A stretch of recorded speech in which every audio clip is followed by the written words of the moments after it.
Yeah, say you chopping now.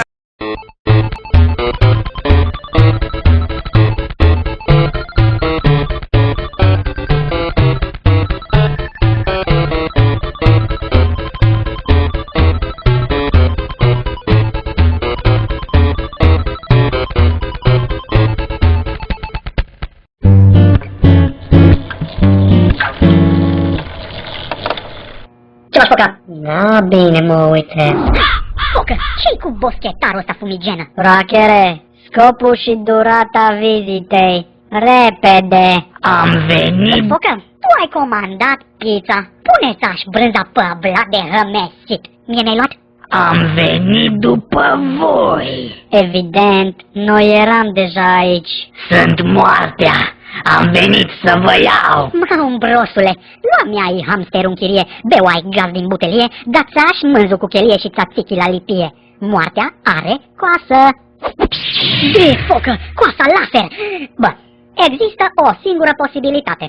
Ori ești ceva frizer futurist și vrei să-mi faci freza la cuc, caz în care ne p***im fanatic în duel intergalactic, ori ești moartea și atunci...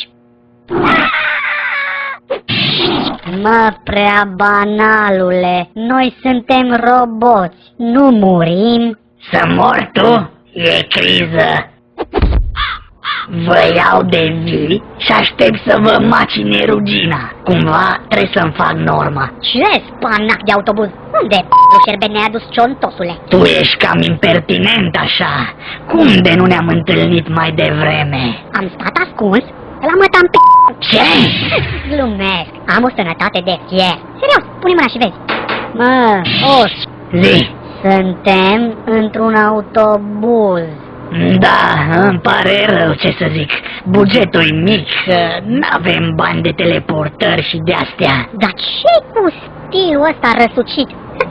Cu flocii rele și futuiași și rozomovisme din astea. Ce să zic, am o inimă de copil. E acolo în spate. Ești un senehestru, senehestrule. Și unde mergem? Păi tot mergem așa până crăpați. După aia vedem. Costele, fiți arnit for speed-ul, dracu. Vrei să ne omori? Fii antenă, cât mergem noi așa cu busul, ție nu-ți iese nimic, corect? Corect.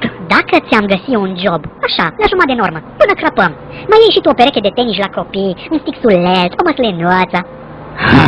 Abstract.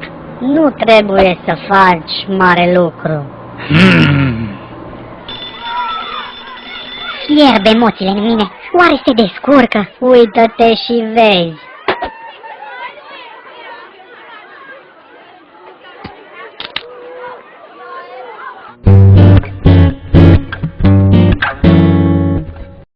Ești un senehestru, senehestrule.